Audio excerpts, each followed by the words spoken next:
Welcome to Steam My Bubble Fiati. Yay! So let's get started. So first, you should go to our channel called Hey!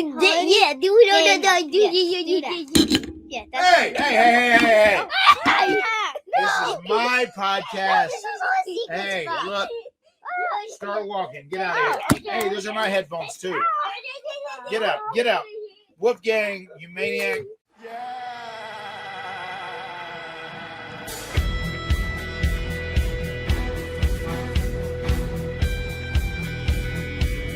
Deletion! My skin's dying because you're under it. I'm done lying to myself for this. For all the wonder and believing that it's making me weak. I'll fade away and classify myself as obsolete. Words are about to be spoken here on The Extreme Life of Matt Hardy, presented to you by the AdFree shows and podcast Heat Networks. I'm John Albin. That is the broken one, the woken one, the spoken one himself, Mr. Matt Hardy. What's going on, my friend? Coming to us from the Hardy compound today. Oh my God. Yes, the Hardy compound. Continuous chaos here. Nonstop bedlam. I'm good, man. I'm hanging out. Had a long weekend away in Orlando where, as we record this, you're about to go there for a little bit. I was there, and actually one of my good friends, Rob Kimball, a.k.a. Rob Risen from the pro wrestling world, he got married, and I actually officiated his wedding. So I married those people, and I made his wife delete her last name. Sorry, that was probably loud. How much prep did you put into doing the whole ceremony there? It's quite the honor. Well, Rob had a pretty good vision. He had an outline of kind of what he would like to do, kind of the vibe. You know, they're very unique characters. They have a very unique relationship. He kind of has his own brand, I guess. And then we just kind of inserted some of my catchphrases. He wanted some like broken Matt Hardy material in there once in a while. And it was fun. The crowd was laughing, giggling. And literally, I went over it once. I read over it once at the rehearsal, and then I went in and did it live. So it wasn't a lot. It was pretty easy though. You know, I'm pretty comfortable with that, especially if I'm able to read the stuff in front of me. So it was super easy. Now, Matt, before we get too into the weeds on this edition of The Extreme Life of Matt Hardy, you know this podcast drops early access for all of our friends over on adfreeshows.com, and it's more than just that. For bonus content, we're talking some of the best bonus content in all of pro wrestling right over on adfreeshows.com. There's one that members can't seem to get enough of, and that is our Ask Conrad series. It just dropped its 60th episode, and you get to ask the Podfather any question you want. Here's an exclusive clip from episode 60 of Ask Conrad, talking about wrestling currently being hotter than ever. Dylan Leahy says there have been two wrestling booms in WWE's history, the Golden Era and the Attitude Era. And Conrad's opinion, or are we going to look back at this current period of wrestling as the third big boom and really wrestling as a whole? Yes, we're in it right now. We're in the biggest boom of all right now. And I know that people would argue that and say less people are watching. That doesn't matter. What matters is how much money's coming in. And they're more profitable, doing bigger numbers than ever before right now. We're in the boom right now. He is not wrong about that. You can catch all 60 plus episodes of Ask Conrad, plus other exclusive series like Lex Express with Lex Luger, Tuesday with the Taskmaster with Kevin Sullivan, Monday Mailbag with Mike Chioda and Nick Patrick, and a whole lot more only at adfreeshows.com. We got a Barty Hardy appearance here. There's Barty Hardy. You got to count the cameos whenever Matt's at the Hardy compound. You saw the cold open already. Yeah. Featured multiple instances of chaos. I'm sure it will be just one of many to come here.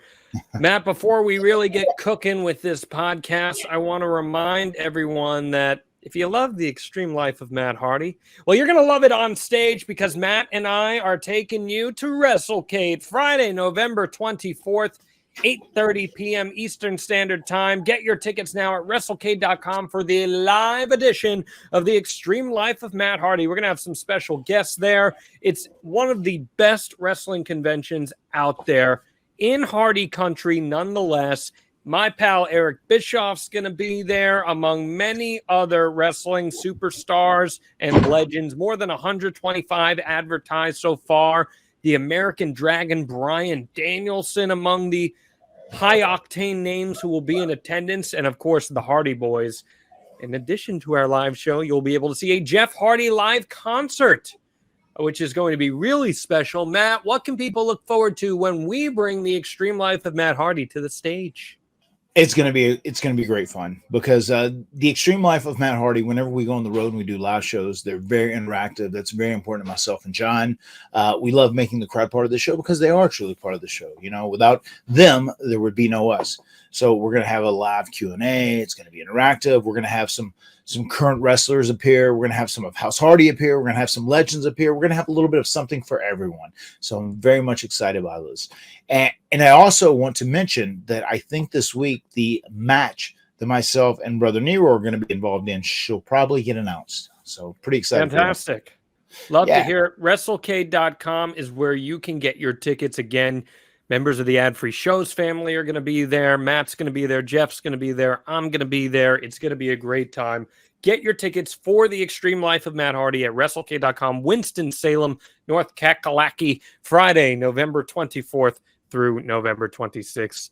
It will be an absolutely wonderful time, and we would love to see you there. And I would also love to reiterate this WrestleCade event with myself and Jeff teaming with the Hardys on the show. This is the only independent appearance Jeff is going to be doing in all of 2023. So that's a big deal. So it's very special. Jeff literally agreed to this just because it was in Winston-Salem and it was WrestleCade and he wanted to experience it. Sure, of course. Why wouldn't you want to experience it?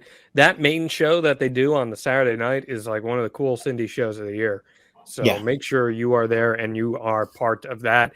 Speaking of indie guys, last week we talked with Daniel Garcia and we learned a little more about AEW's sexiest, most sultry dancer. What did you think of our conversation with Mr. Garcia? Man, I heavily enjoyed it. I really dig Daniel Garcia. I see big things for him in the future. The sky is the limit with him. Not to use a cliche, but the sky really is the limit with him. And I actually watched Collision where they had their shot at the trios titles against the Acclaimed and Daddy Ass. And I almost felt like I wanted Daniel Garcia to leave those guys. I wanted him to leave, you know, the tag team that he's teaming with, the former JS, and just go out on his own and just do his own thing. And really embrace the dance because the crowd wants to dance over and over. They were chanting for the dance over and over. And, you know, when it's time, pull that trigger and don't be stopped by anybody. Don't be stopped by Matt, Jeff. Don't be stopped by 2.0. You know, don't be stopped by Daddy Magic, by Cool Hand Ange. You know, do the dance, my man. I almost want to see Daniel Garcia step out and go on his own. Honestly, Matt, I don't think he danced enough in that battle royal. I would have liked to have seen more dancing. Yeah. Just dance over and over again. Over and over again. I would have loved to have seen it. But he's one of my favorite guys in all the industry. So great to have him on the podcast. Make sure you go check that out, extremehardy.com in the archives. If you haven't, I love everyone checking out our archives. Got a message today as we tape this about our Owen Hart episode, which was done more than a year and a half ago. Ooh. And you can go check that out in our archives as well. Someone was watching SNY last night, and they were watching. They're like, wait, is that the guy that has the Matt Hardy podcast with Matt Hardy? I was like, better believe it. You're looking at him in the flesh. So, Matt Hardy, we have crossed over, my friend. We have over. Doing well, yeah. You are a sports superstar. It's exactly, yeah. It's fantastic. I love all these crossover references. A very funny story. We were flying home from Orlando yesterday evening. As we were flying, myself, my wife, and Ever, we were all sitting together, and someone in front of us said, "Oh my God, what a cute little girl!" And then you see their face change, and they go, "Hold up, is that Gothic Baby?" And they go, "What? Yes, you're Rebby, and you're Matt." And then her husband, who was with her, like went and said, "Oh my God, Matt Hardy, I grew up on you." Da, da, da, da, da. Just the amount of times that Evie gets recognized as Gothic Baby is just insane. It's mind blowing. It really, really is. She's a superstar, man. She's a total superstar. Love to see that. She's going to be at WrestleCade, by the way, so make sure you're there to meet the Gothic Baby in the flesh as well. I cannot wait for that. They're on a book tour. They're on a book tour. You know, she's starting this. She's setting up dates right now where she's going to be selling the books because my wife and Ever, GB, they just went to Salem and they had a whole bunch of books there and they sold out they didn't even think they would sell them all. They had 500 books and they sold out of all the books, which was insane. So they're printing more and it's doing well. And the Gothic Baby plush just hit its mark. So it is officially being produced and is going to be out and in circulation very soon. So that's really cool. A lot of good things going on there with House Hardy. I want a Gothic Baby plush to put right there behind me next to the Emmys. So make sure you help me out there. There we go. On that. It's they got their Halloween costumes ready to go for this weekend? I think so. I know Maxel and Woofy, they have their set. Maxel, for some odd reason, he was set on being a banana. And I think he found it funny more than anything else. It was just like his pre-teenage humor, I think. I thought it'd be funny to be a banana. So, yeah, I think we're going to, I would imagine Gothic Baby will probably be some form of herself, although she may dress up as a princess or her favorite, the mermaid. We'll see. She has a couple options on the table. Barty is the only one who really hasn't locked down what he's going to be yet. Okay. All right. I respect that. At the Monster Factory this past week, everyone did a lot of Halloween stuff, and my stable, World Renowned, went as WRTC, World Renowned to Censor. And we came out to that obnoxious Right to Censor theme song. Man, hearing that song, it's like a trigger warning. Yeah. I mean, I was there live. I heard it many times on house shows. Yeah, it is definitely brutal. It is very good heat, though. That was good heat they had back in the day. No doubt about it. It was fun stuff. We had a good time. I did the whole gimmick with the black tie, white shirt, black pants, and we really enjoyed ourselves. We went against a tag team called the Ali Rock Express, and one of their guys, Christian Rocco, he went as the Rocco, and he was cutting a promo, and he said that he was going to take Miami, shine it up real nice, turn that sumbitch sideways, and what would he do with it, Matt Hardy? He'd stick it straight up their candy ass. How offensive. Can you imagine that thing up someone's candy ass? Cool. Hope they lube it up. Great. A little rough around the edges. That's a throwback to John Alba's worst first date story. If you ever want to go listen to the Lives of Wrestling podcast, that is a story in and of itself. We asked you guys to send in your questions for another edition of Ask Matt Anything. These are some of Matt's favorite episodes. But before we can answer those, Matt, please hit us with that Matt fact. Matt fact: Matt has never purchased and utilized a bumper sticker. Just not your jam? It's just not my jam. I actually just kind of came up with that Matt fact over the course of last week because I was having a tattoo conversation at the wedding. And I was just like, I don't know. There's never been anything that I think I would love for my entire life that I endear so much that I would get a tattoo. I would say, no, it might change, like the kid, my kids, that there for sure would. And I always told Jeff, if I ever got a tattoo, probably I would get like the Hardy Boy sign, because that's something that's still important to me in obviously big capacity. But like, I feel like bumper stickers to me are the same very much as like a tattoo. They kind of feel the same. They have the same vibe. I've never bought a bumper sticker. I've never had a bumper sticker on any car I've ever owned. Interesting. Ever.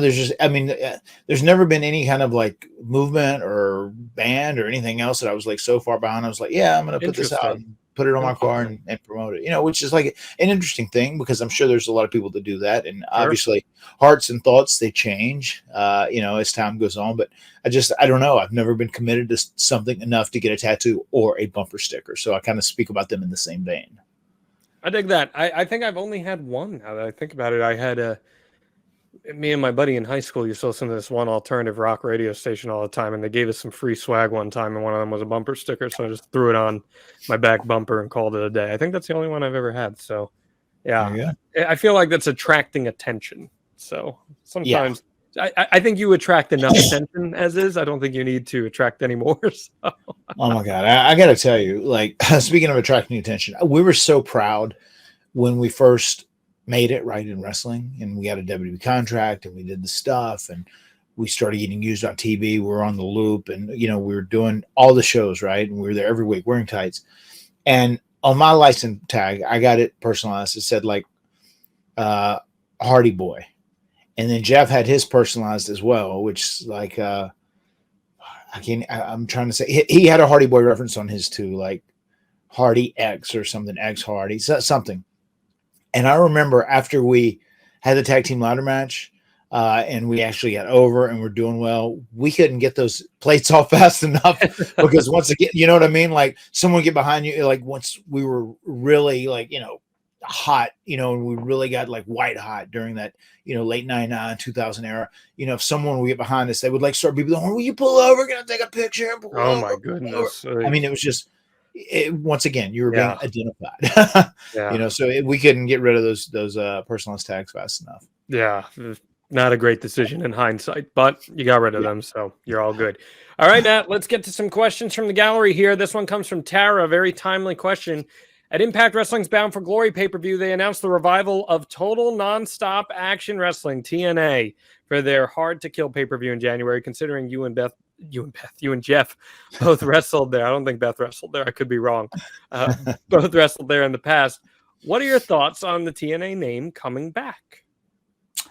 It's intriguing. I actually just this morning when I did cardio, I actually finished getting through the TNA 1000 part 1 of episode 1000, right? So I watched that and I thought it was really good, and they're doing good stuff. They've got a lot of buzz around them, and I obviously saw this announcement about how they went back to the TNA branding as opposed to Impact Wrestling, and it really makes me wonder if what is the motivation, the true motivation behind this. There could be something, I don't know. I know they were looking to kind of turn over a new leaf and kind of start anew as Impact, but the crowd still does chant TNA, and as long as time goes on, they will, I think, call it TNA. Myself and my wife, we were talking about this yesterday too, as we were traveling home. Like, I've never stopped calling it TNA. No, anytime I reference it, I go, oh yeah, did you see TNA the other night? Or did you hear about who showed up at TNA?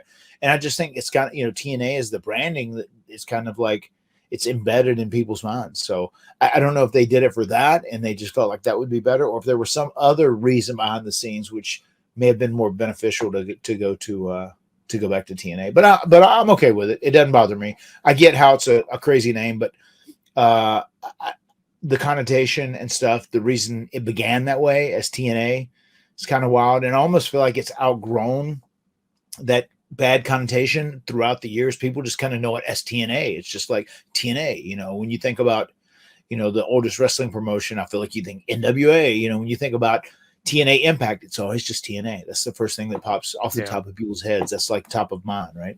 So that would be my guess in general, but I could see there being some reason behind the scenes they ended up changing it to, which I'm I'll tell you, Matt, I've been very split on this. Ultimately, I don't think it really matters one way or the other. It's marginal at the end of the day. I understand that people are super hot for nostalgia these days. Nostalgia sells big on everything. And there's no doubt a contingency of wrestling fans who are very nostalgic for the heyday of TNA, 2005, 2006, your run, even Broken Matt. People love that stuff. And it's fun to look back fondly on it. And it's easier when your wrestling promotion has a 3-letter name, right? That's kind of the hot thing. WWE, AEW, MLW, NWA. So going back to TNA makes it easier.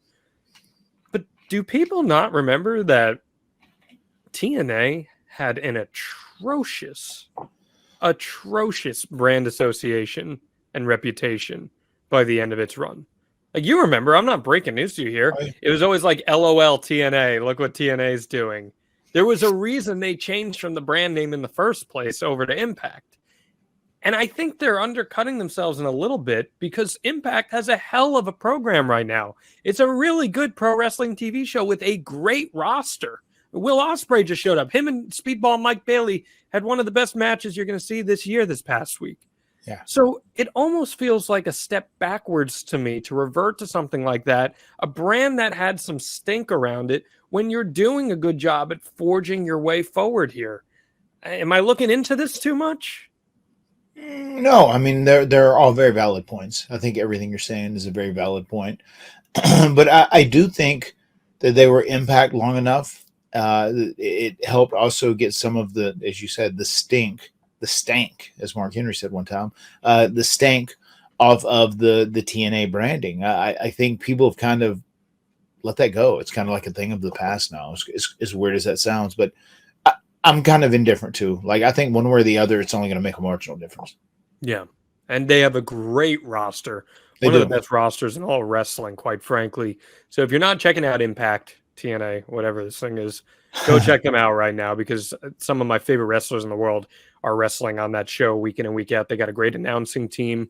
They just inducted Mike Tenay into the Hall of Fame, which is very cool. So good stuff going on over there. Let's keep things going here, Matt. I did see one little inside joke. It said, "Oh my God!" It said someone said like, "STG, swear to God, if Tony Khan's gift to Sting was that he bought TNA just so he bought Impact just so he could turn it back to TNA, he said, I'm going to lose my shit." Very funny. LOL. Matthew Edwardson, given that they returned on Collision, I was curious what your opinion of the House of Black is. The faction itself and the members, be that as performers or people, they haven't really come up a whole lot on the podcast compared to others. They really meshed as a threesome a lot better than I thought they would in the beginning.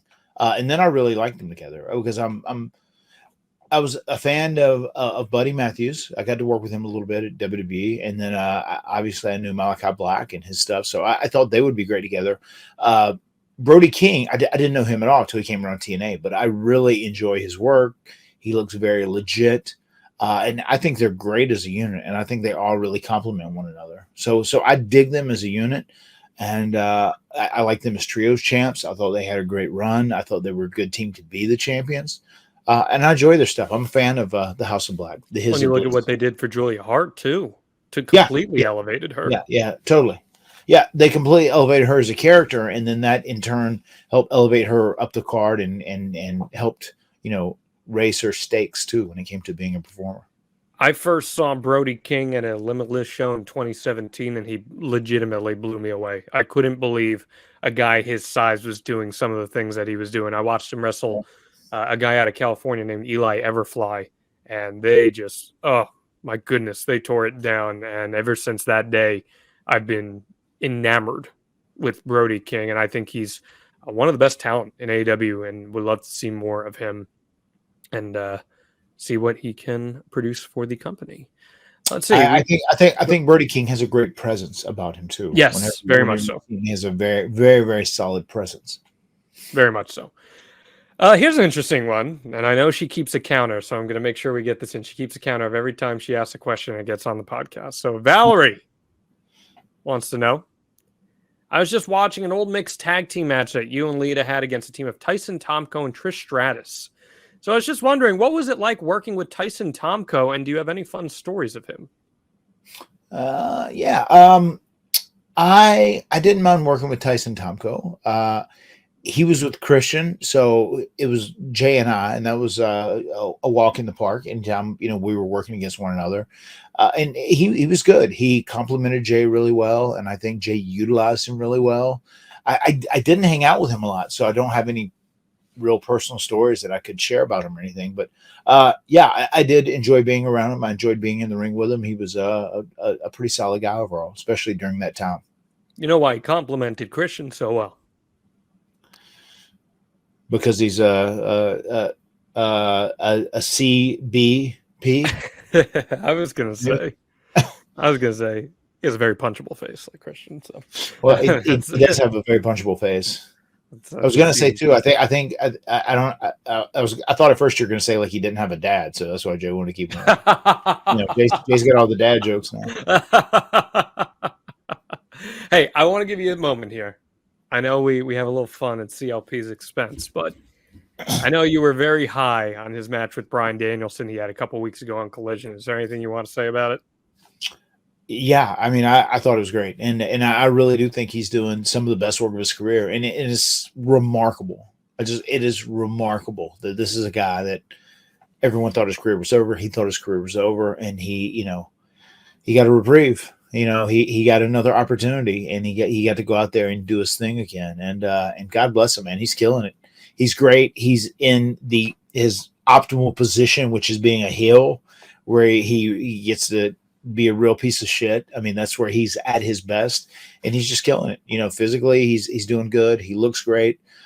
He took all that time to rest and kind of heal up the rest of his body while he was off with the concussion issues and seemingly retired. And he's just doing great, man. I'm just so happy and so proud of him. Coach Rosie, My man. What is the story behind Trippie Redd dropping the rap hit Matt Hardy? It's fire. I don't know. I don't know specifically why he did it. I do know there was a point where my wife was on Twitch and she actually talked to some of the Trippie Redd people, and we were talking about doing something. They were doing a video, and there was a possibility of me like doing a cameo in it or whatever, which they said, oh, just for the record, like, you know, he's a big fan. We're all big fans of the Hardy Boys. And the amount of like, this is the right classification, SoundCloud rappers that like write songs that have Matt Hardy, Jeff Hardy, Hardy Boys in it, you know, jumping off ladders like the Hardys. It's insane. It is crazy. Sean Dean, who works at AEW, you know, the captain, every time he'll come across a song that like has a reference of my name in it, he'll like send me the song and say, this is unreal, man. You guys are crossover legends. This is unreal. You know, he does it to me every month or so. It's great. Is it flattering for you? Yeah, I mean, of course. Anytime you kind of cross over into another genre, and you know, there's people in music that like dig you like that, and they grew up on you, and that's.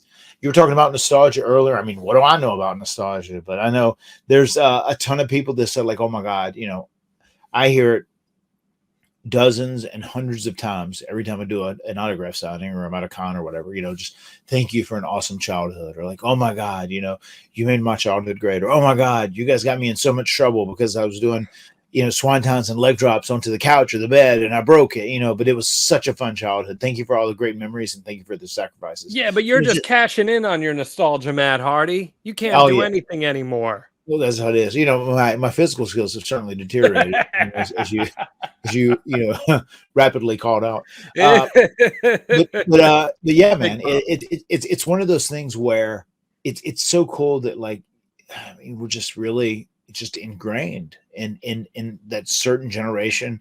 We were at the right place at the right time. We came up right towards the end of the Attitude Era.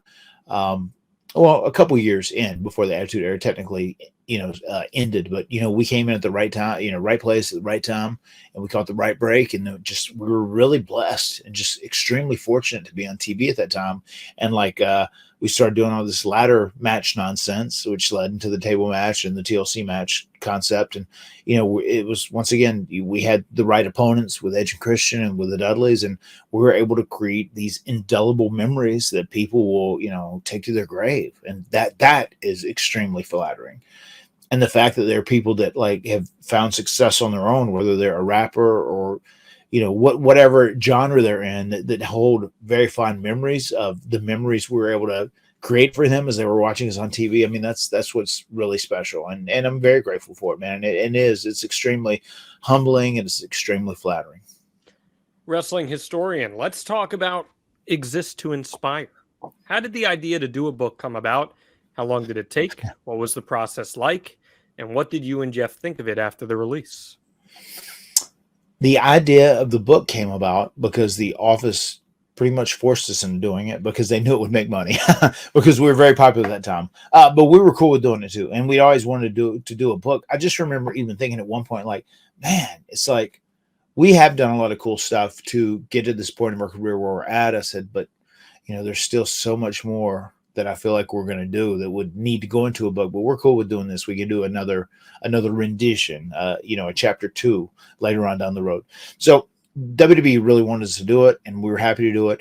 And that was kind of the time when we were doing it, where Jeff and I, we kind of split and did things, and Jeff was starting to kind of fade away from pro wrestling a little bit. He was losing a little bit of his passion and whatnot. And we talked about that in the, you know, archives, if you would like to go back and listen to some of that stuff too.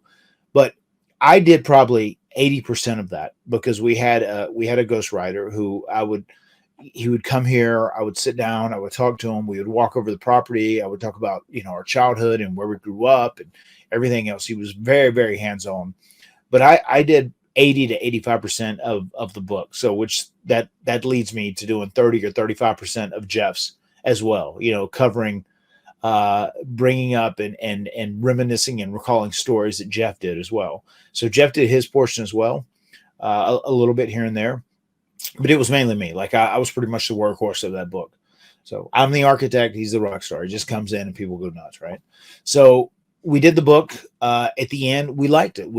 I actually thought the concept of the way they did both of our dialogues worked okay, and it was just very different at that time too. And it ended up being on the New York Times bestseller list. So at the end of the day, we hit a home run.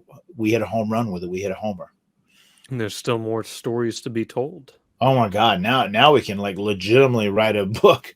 I mean, now we've like done shit, good and bad. You know, there's a lot of stuff to be written about now. Back then it was inspiring and I'm sure motivational. And there are young people out there who could relate to us, who seemed like if, you know, we were their next door neighbor, we'd be friends. And I'm sure they dug the books. They're like, well, hold up. If these two, you know, little, you know, country bumpkins, you know, these little jibaros, if they can make it, then I can too. So it was cool, man. I once again very humbled that we were chosen to get the opportunity to write that book, and very glad that we were able to do it.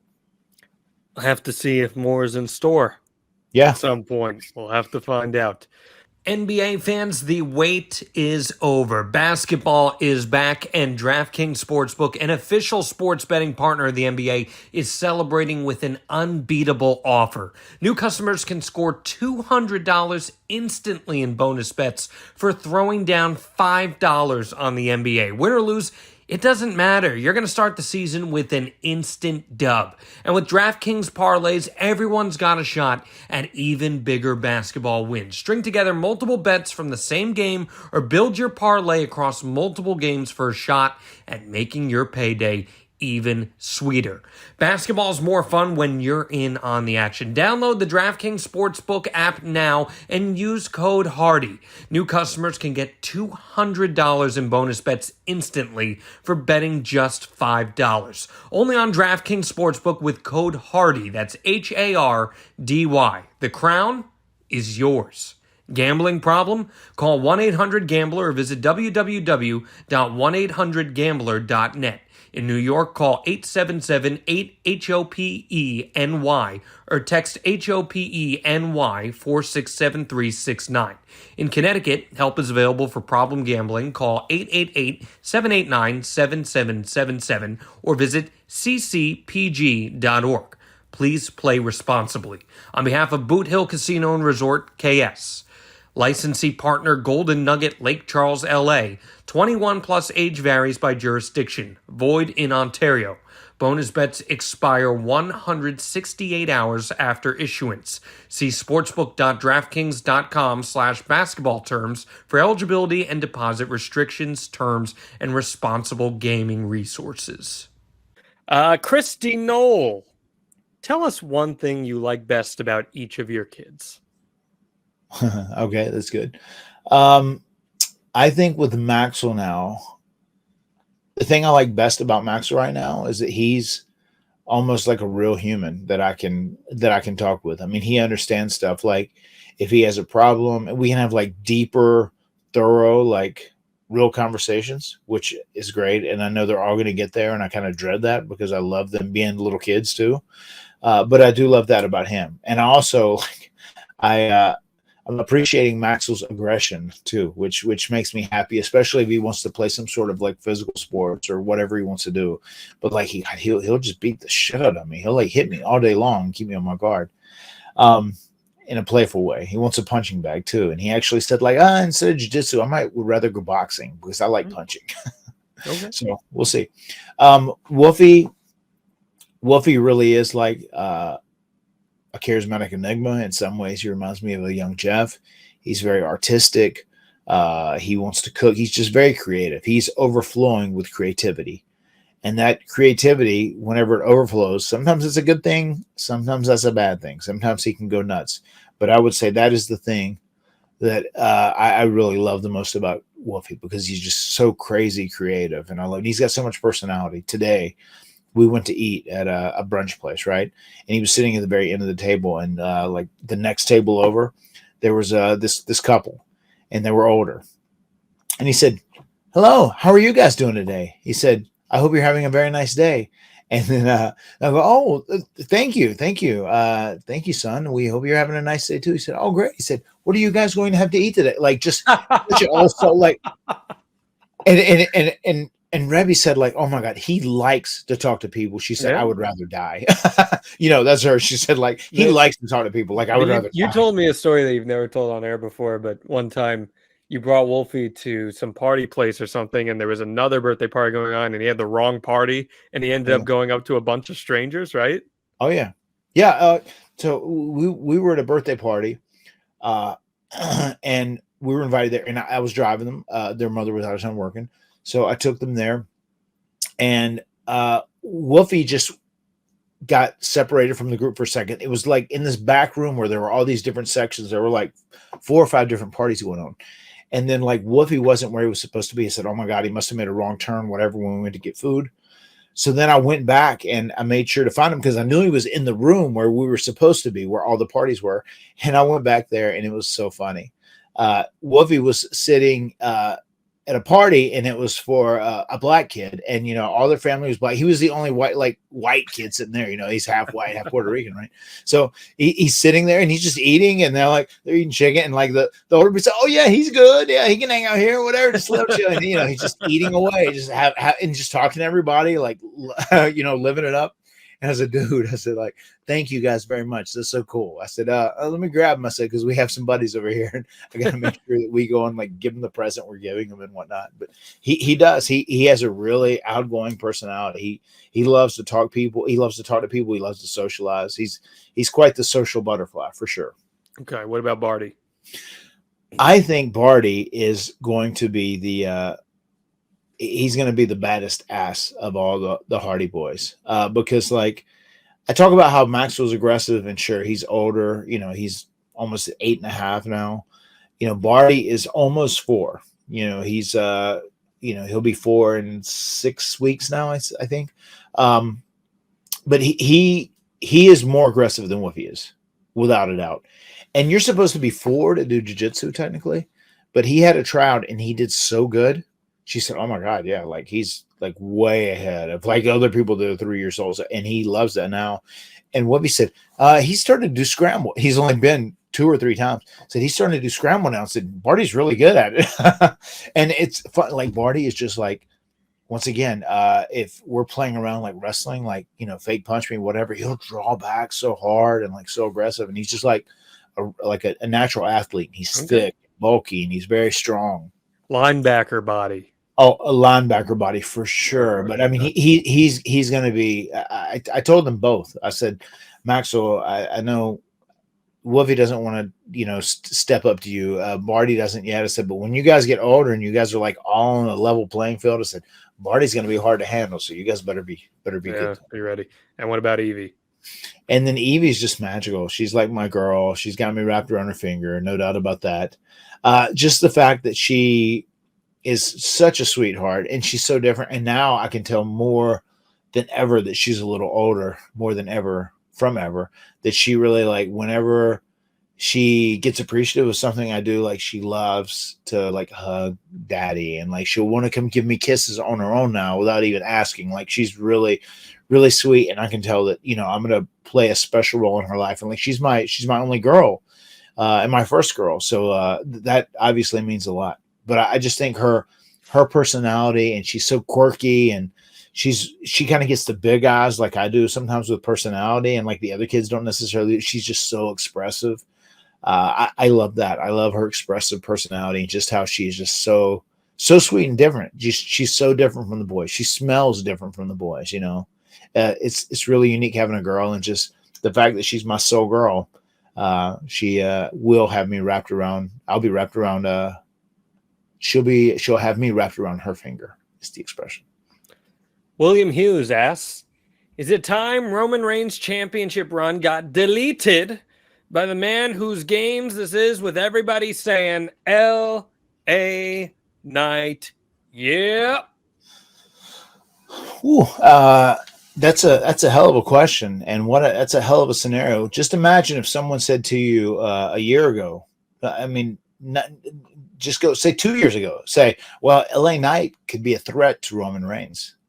Whatever. What was his name before? What was his name in NXT? Well, in NXT he was LA Knight, but then he became Max Dupree. Max Dupree. Yeah. He became Max too because Vince saw him as a manager, and that was it. Yes. Yeah. And just the fact, man, very happy for him because he's a very hard worker. And I was a big fan of his, as we've discussed on the podcast before. But the fact that Vince didn't see that in him and kind of missed what could have been, is very wild. And that's very telling of, what's a pretty positive thing that Vince isn't necessarily in creative now. I don't think LA Knight is going to be the one to beat Roman. If it did happen as some sort of an upset, I wouldn't hate it, but it is what it is. I think Roman is still going to continue to reign on as the champion, and I see Roman dropping the title on the biggest of platforms, on the biggest stage, and I'm guessing at a WrestleMania or SummerSlam at a minimum. I think Roman's deal is going to be, a huge deal, and it's going to be a huge elevator to whoever he drops that title to. And it's almost a shame he didn't drop it to Cody, back at WrestleMania last year, but we shall see. I don't know if you can recapture that magic that they had before. Maybe not. But it is what it is. Whenever he does drop that title, if it's done right, it'll be a big deal.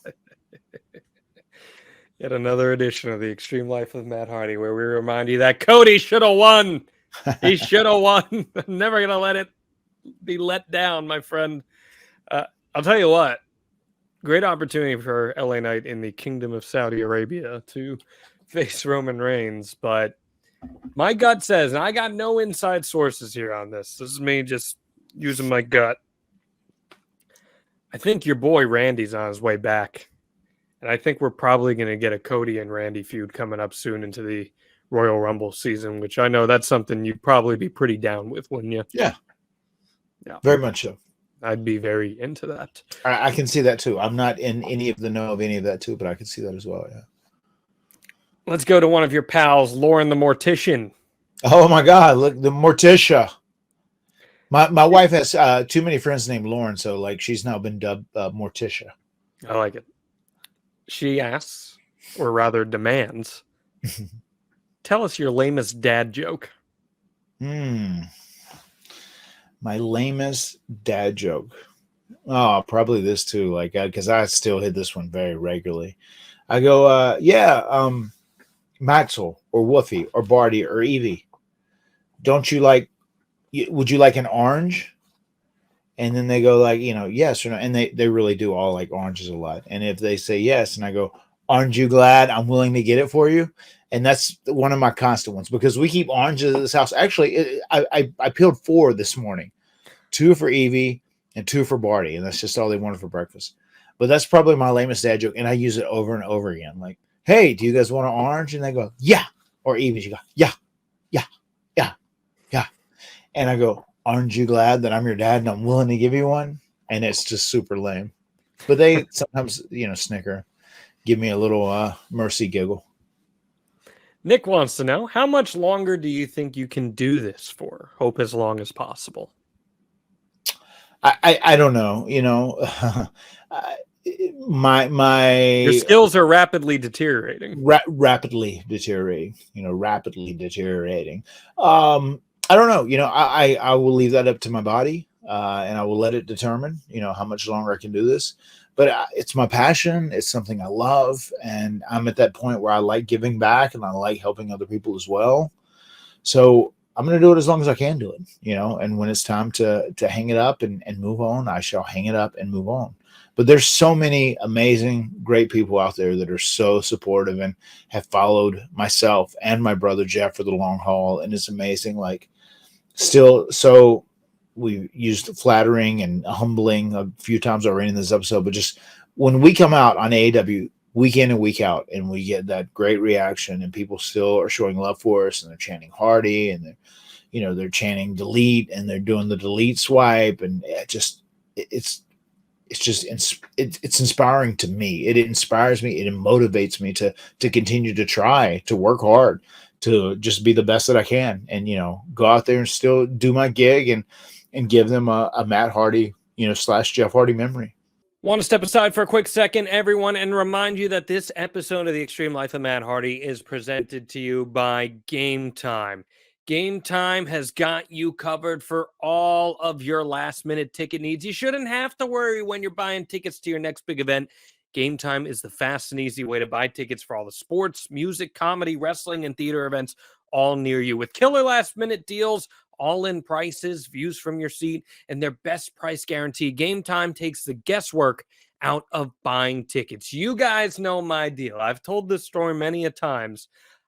It was very important for me to see Bruce Springsteen on tour, and Game Time hooked me up at the very last second, 45 minutes before the show, and gave me enough time to get over to the arena with a killer deal on my ticket to see the Boss. It's one of my favorite concert-going experiences of my life, and I have Game Time to thank for that. With Game Time, you can see the view from your seat before you actually buy, so you know exactly what to expect when you arrive at the arena or the stadium or the theater, wherever it may be. All-in prices, they show you your total up front, so you know you're getting a great deal without all those hidden fees, and you can buy those tickets in seconds with just 2 taps on the app. And I want to tell you about their zone deals, because I think this is one of the coolest things about Game Time. With their zone deals, you pick the section and Game Time picks the seats for an average of 18% savings. And the Game Time guarantee means you'll always get the best price. If you find tickets in the same section and row for less, Game Time's going to credit you 110% of the difference. So how can we make this reality? Let me tell you how. Take the guesswork out of buying tickets with Game Time. Download the Game Time app, create an account, and use code HARDY for $20 off your first purchase. Terms apply. Again, create an account and redeem code HARDY, HARDY, for $20 off. Download Game Time today. Last-minute tickets, lowest price, guaranteed. Fun one from Jay the K. Yes, what was with the random tag teams in early 2006? And the one he brings up is, as an example, Tatanka and Road Warrior Animal. There were several random weird tag teams, especially on SmackDown around that time. Do you remember having your interest piqued by any of those and where that came from? Yeah, this is a great question because it's going to lead to a very good story. Jay, it's J to the K. What was his name? J to the K. J to the K. That's a hell of a name. Or J the K. J the K. Sorry. J the K. There we go. J to the K is something Matt Hardy in the 90s would have rapped at some point. 100%, 1000%. So I'll tell you how that started. So initially, the idea there, this is before Jeff had returned, right? So Hawk was gone and Animal was there, and they had this idea at first. They said, like, let's pair up Animal and Matt Hardy, 2 of the greatest tag teams of all time, and let these guys have a little run as a tag team, and we'll see how it works. We'll see if people get behind it. It's like 2 different generational guys, 2 members of 2 of the greatest tag teams ever, and we'll rock and roll with it. So that's what we were set to do. That was the plan from day one, right? So we were in I want to say we were in Maryland, and it's a commission state. So Animal had his blood pressure checked, and it was like through the roof, and his blood pressure disqualified him from competing that night. So just like all of a sudden they said, oh my God, who else can we stick in this match now that Matt's mystery partner isn't going to be, Road Warrior Animal, or the surprise partner ain't going to be Road Warrior Animal. And then Tatanka was like the only one that was really free that we could use. So then Tatanka and I did that. And then they said, oh, well, you guys work pretty good together. We'll have you guys team a couple more times. I remember Tatanka was all in on it. He's like, oh yes, correct. That's very good. I really enjoyed that. He was cool. He was fun. I dug working with him, and we did that for a few weeks. And then they now changed the plan where they were going to have Road Warrior Animal team with me, but he was going to turn on me. And then we were going to do a little thing because I think they got frustrated with him for some reason, creatively or from a business aspect or whatever the reason was. So then we ended up doing that deal where we teamed a couple times. Then he turned on me. Then we had one little quick blow off match. And I remember they made that super quick too, where I want to say he we did one Money in the Bank where he beat me, but then the ref saw that he hit me with nugs or something and it reversed the decision. I ended up going in Money in the Bank, I think. And then we had one last blow-off match where I beat him pretty quickly in a couple minutes. And I think at that point they were just like, okay, I think we're done using Animal at this point. And that's the whole story behind all that. So it was supposed to be myself and Animal in a legit attempt to let us be some sort of a solid tag team, like representing two members of two of the greatest tag teams of two different generations, which would have been interesting in some ways if it was done right, I think. But he was disqualified from the commission because his blood pressure was through the roof, and he had to get some work done and take care of himself for a few weeks. And I teamed with Tatanka. And then when he came back, creative had changed and the card's subject to change. They let it play out, and he ended up turning on me. And then we had a little, very short, minute program. I hear your favorite version of the Road Warriors is Road Warrior Animal and Heidenreich. Oh boy, that's a hell of a version of the Road Warriors. Mm.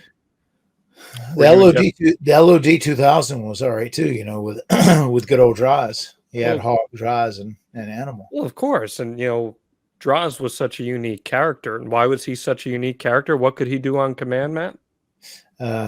He's gonna puke. Who is it? Maxel. Okay, thank you for knocking. Yes, you can come in. You awoke the gallery with that. I think so, yeah. You can come in, Maxel.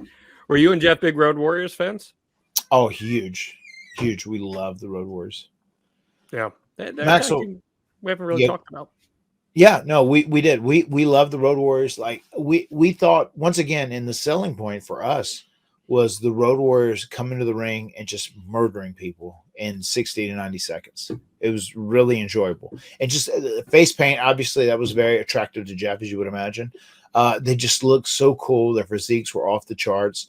And their finish was just so insane, how they'd put someone on their shoulders and rip his heads off. Like literally when you saw them come out and their entrance music as well, when they would come out to that, they were just cool. You couldn't get much cooler than those guys. And especially back in those days when they were like killing people in NWA programming. We got Maxel in the house. What's up, Maxel? Hi. Hold up, Maxel. Here, put these on so you can hear real quick. Okay. We're going to see Maxel if...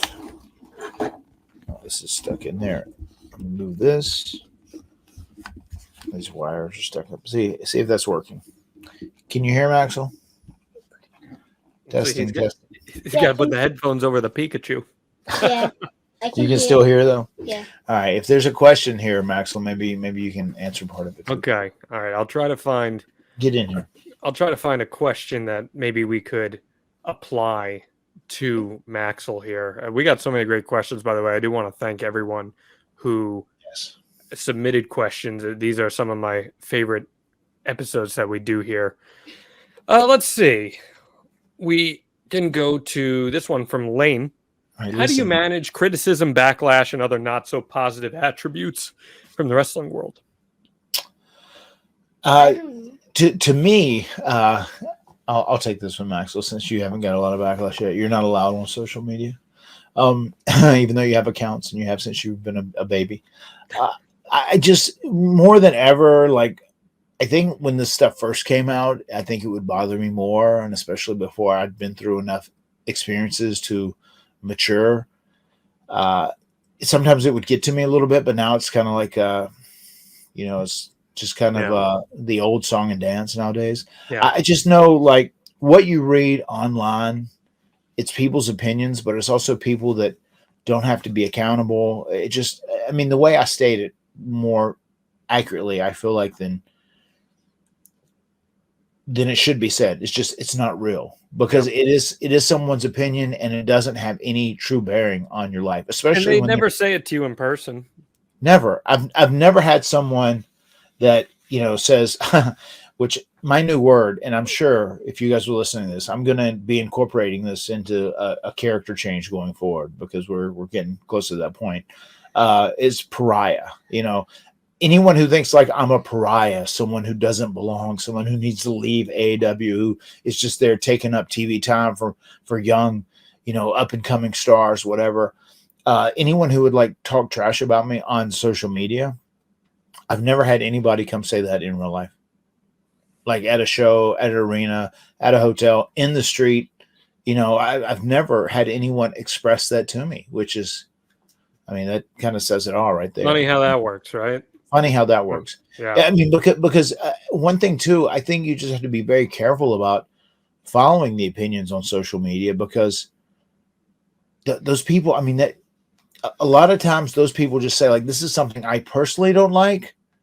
And I personally don't like this person, maybe because of something I've heard about them, or I read about them, or whatever it may be, or I don't like their style, or they're boring. They don't do what I like particularly, and then they could say bad things about them, but that's not like an accurate reflection of what you're presenting on screen. It's very inaccurate.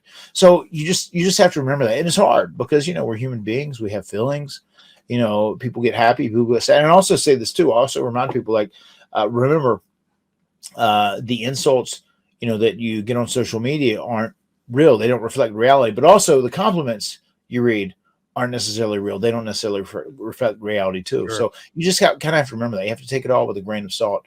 And just at this point, like, I scroll through things and I just kind of, laugh or what. It just, nothing bothers me. I just can't take anything too serious. At this point, when it comes to social media, I am positively emotionally colorblind. So it's just, it is what it is. I just sure. let it roll off my chest. All right. Now, Maxel, we got this question earlier. Your dad was asked to tell his best dad joke. Can you give us a good joke, Maxel? Do you got a joke in your dispensary? I'm thinking. You know what I told him my lamest dad joke was? What? I go, hey, Maxel, would you like an orange? And you go, yeah. And I go, aren't you glad I'm your dad and I'm willing to get it for you? I hit the orange joke to you. That's the expression. He's like, that's the lame dad joke expression. Yeah. Right there. Do you have a good joke for us? I don't care if it's a knock knock joke, whatever you got. Knock knock. Who's there? Who's there? Me. Me who? Me who? I'm back from my guitar lesson. I like some dry humor. That's good. Okay, there you have it. That's some dry humor. Good job there. All right, here's a good one that Maxwell you can answer too. Amy wants to know, Matt, how does it feel to be back paired up with Jeff? Obviously, we know Jeff was gone for a while, so how does it feel for you to be paired back up with him? And Maxwell, how does it feel to see your dad back paired up with Tio? Nice. Nice. Do you like watching this on TV? Yeah, whenever we do. Yeah. What is your favorite thing? What is your favorite thing that we do when we wrestle? Wrestling. Yeah, but like what moves? Wrestling moves.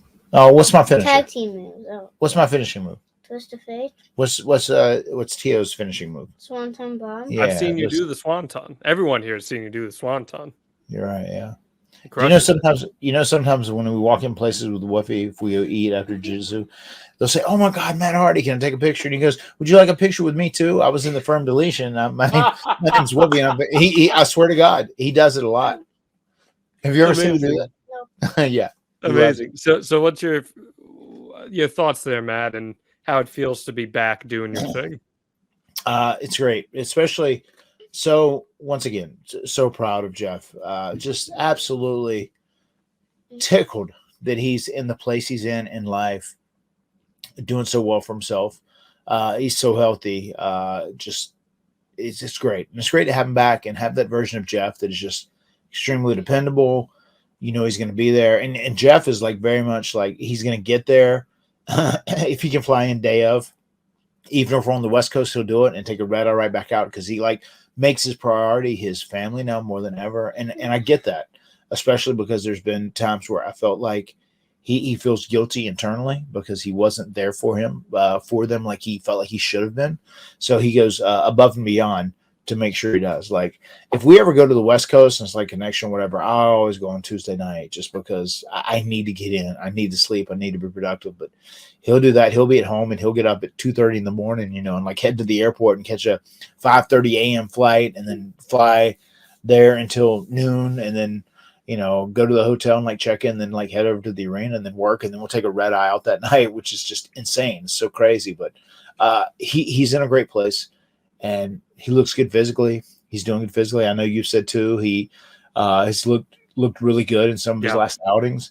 And I just want us to really enjoy being together and make the most out of this last run that we're having together. Because as we said earlier, we're both obviously we have so much more time behind us than we do in front of us. I'll be right back. But it's very important that we just make the most out of every opportunity we're given. and I want this run to be good. Okay, we got 2 more questions here, and then we're going to wrap things up on the Extreme Life. Thank you again to everyone who got these awesome questions in. Skylar the Perfectionist. First, I want to say thank you for everything and all the moments of memories. My question is, if there is anyone left in the world you want to face, who would it be and why? Now, we often get the question, what's your dream match? And you've talked about Macho Man or Sting or any of these people here. But what is the person, or who is, I should say, the person that you haven't wrestled yet that you would like to? That is still circulating, that is still in the business, right? A match you haven't had yet that you still would like to have. There is probably be a tag team match too. Probably a couple people I can name there. I mean, I would say still I would like to do a one-on-one with Kenny Omega at some point. I would enjoy that because I'm a big fan of Kenny's work. Also, I very much enjoyed all of Roman Reigns' work. I would almost say Roman Reigns as well, just to knock that out.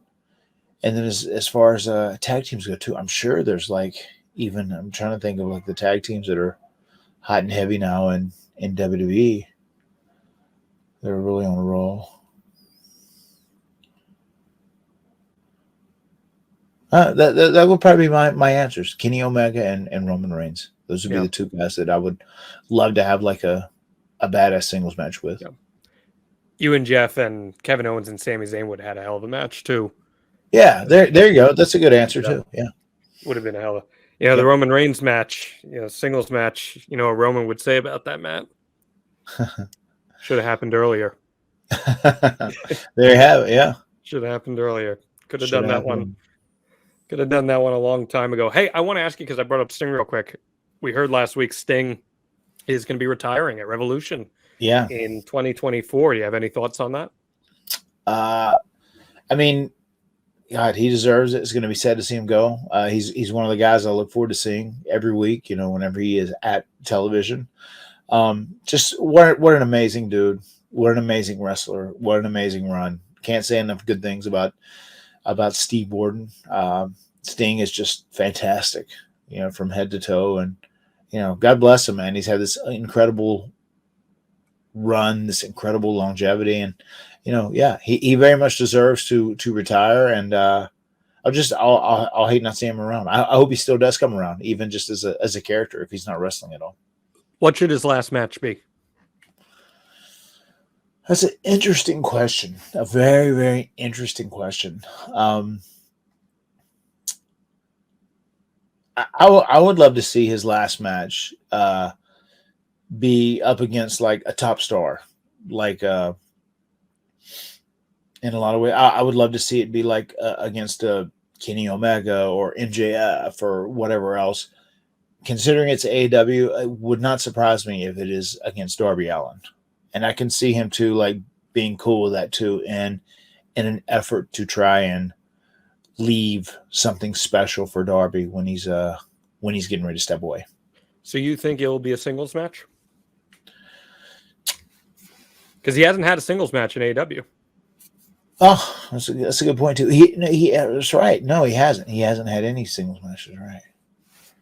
Interesting. I think it should be a singles match for the record. I do think it should be.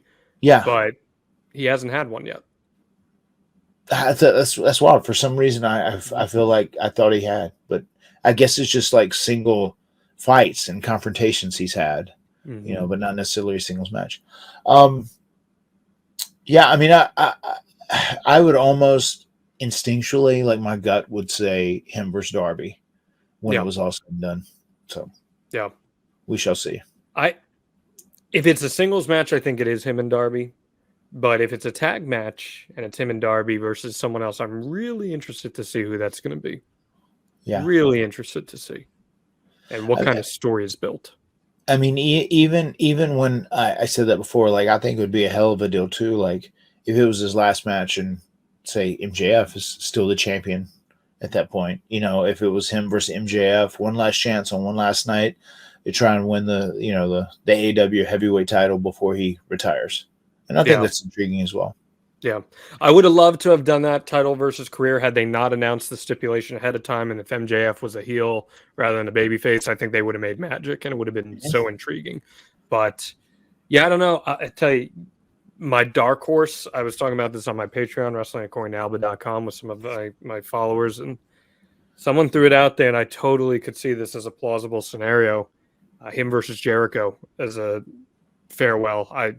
Jericho's just one of those guys that he gets a lot of big moments like that, and he's been a huge part of stuff where I could totally see that being a path. But my gut says if it's a singles match, it's Darby Allin ultimately who ends up retiring him. Hey, could be your friend Adam Copeland. You never know.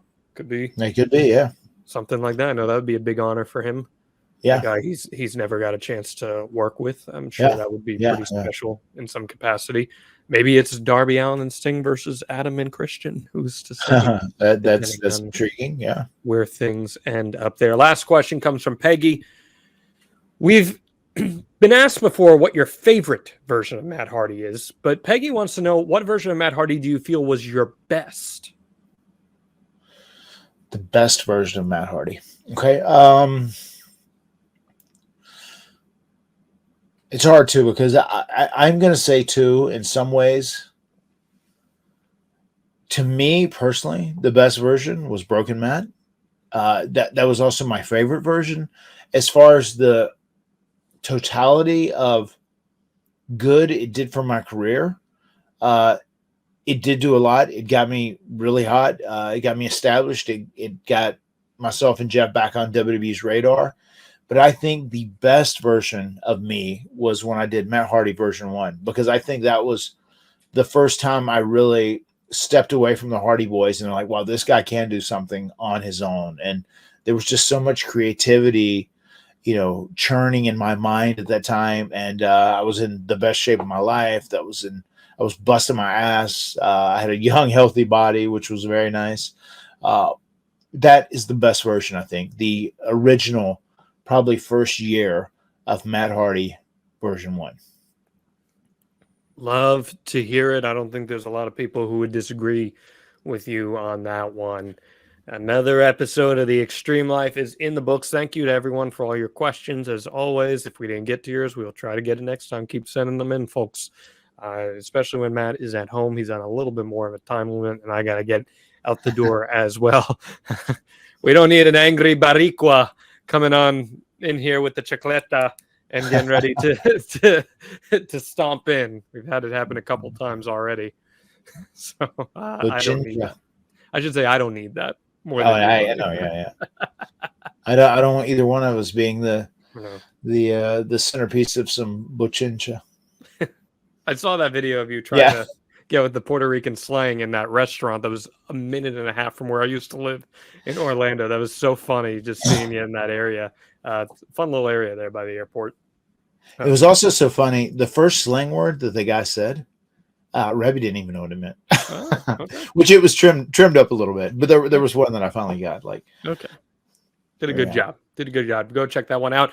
And we want you to check out advertisewithhardy.com. That's where you're going to get your business out in front of thousands of listeners every single week on The Extreme Life of Matt Hardy. Promote your business to the extreme, or your product, or whatever it may be. Advertisewithhardy.com. I've also got a great wrestling Patreon. I'd love for you guys to join. WrestlingAccordingToAlba.com. We do Ask Albas every week, where you get to ask me anything you want. We do tape studies where we break matches down. This week, we're going to break down Speedball Mike Bailey and Will Ospreay, which was a phenomenal match from Bound for Glory this year.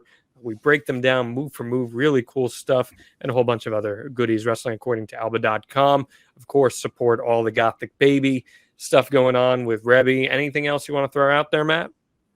Yeah, there was one thing, which I don't know if I'm going to incorporate something like this each and every week on the podcast, but this just really went through my mind, and it kind of felt strange to me, and I just wanted to put it out there into the ethos and let it resonate in people's minds. So I flew from the Houston area into Orlando, we had this week, we had like a rehearsal, and then we had Disney, and then we did the wedding on Saturday, right?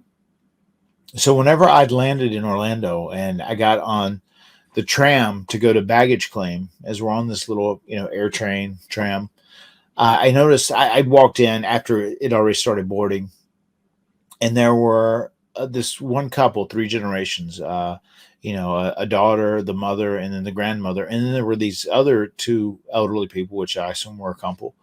And they were asking the grandmother of the 3, and they said, "Oh my God, do you need to sit? Like, you're here, and I know you don't have this, and it's a little wobbly." And she's like, "I think I'm going to be okay." And she was holding on to the pole very tightly, right?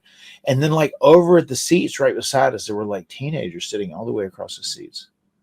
And I was just like, man. And they like all had headphones on or headphones in, earbuds, and they were listening to music, and they were just like so oblivious to everything that was going on around them. I was like, Jesus, like, and I know that would have never flown, like with my dad, or it would have never flown if Rebby'd been there.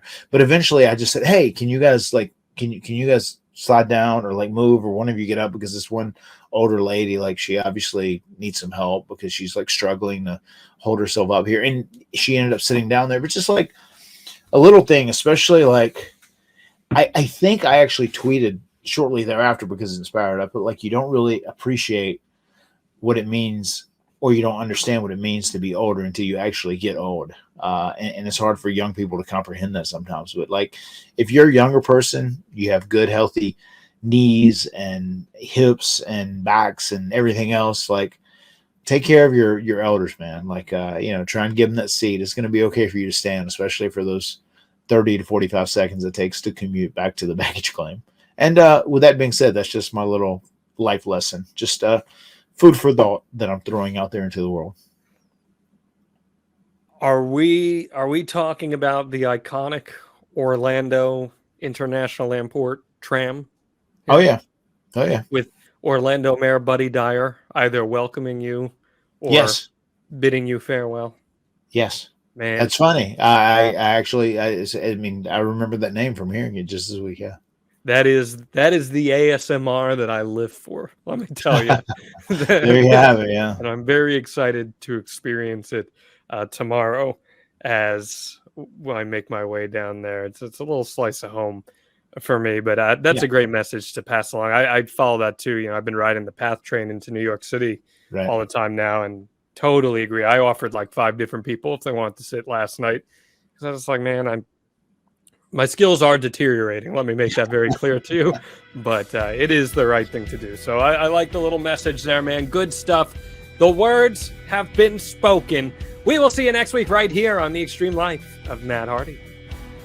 Delete!